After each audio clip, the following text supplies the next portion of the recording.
Well, Otto, where do you start? I mean, this has been some night. We began here with the beautiful sunshine and the ocean right behind us here in the stadium, renamed for Karani James. Ran through a lot of great events in the field and in the sprints, but this capped off was just incredible. Was it perfect? No, it wasn't perfect by no means, but growing pains. This is the very first one. I think the more important thing tonight is that the Caribbean is continuing to show that we are capable of delivering world-class events. And that to me is the biggest thing that happened here tonight, despite all the great performances, of course. But back here tonight to what's happened, Otto, I think this has been a groundbreaking moment for this country. Obviously, Karani James being able to bring his expertise, his marquee value back home and bring all these athletes here with him by the help of Chris Brown. You know, this is a big deal for the Caribbean. What do you think could be the next steps for this area, including something that you should be doing maybe in Trinidad and Tobago? Yeah, I agree with you, and I have said that I have to also get on board, because what has to happen is you have to take the lesson from what Karani and what Chris Brown, the local organizing committee, did. The star of each country has to figure out how to get a meet in their country. So we have the Chris Brown Invitational. We have the Allianz Pompey Invitational in Guyana. Now this looks like it's headed towards being the Karani James Invitational.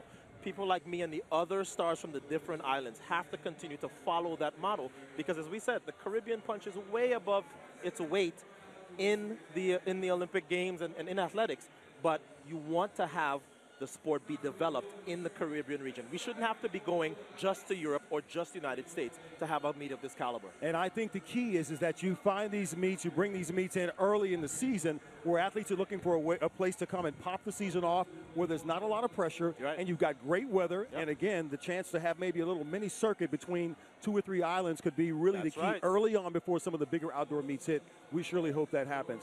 We hope that all of you all have enjoyed watching this on ESPN Caribbean and, of course, ESPN2 back in the States. I have a feeling you'll see more international meets like this. And I don't know what to say about this crowd tonight. They have been just unbelievable. Energy. When we got here earlier on, I mean, they were already here loud, blowing the vuvuzelas. And, of course, everybody here stayed throughout the entire meet. And then, of course, the meet just came to this unbelievable crescendo at the beginning when they unveiled the new sign, the Karani James Athletics Stadium, and then, of course, when he came on the track and delivered a magical performance.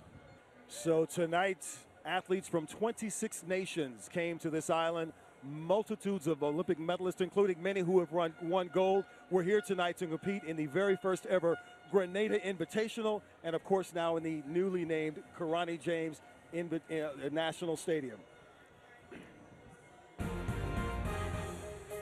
And so we want to say congratulations to everyone who helped put this meet together. Malcolm Bascombe, of course, and Chris Brown did a great job, and of course Karani James, whose name and his fame brought everybody here. To all the federations and officials, and of course the great Canadian fans who were here, packed the house in the newly Karani James Athletic Stadium. Now and forever, a national hero for the Spice Island is Karani James.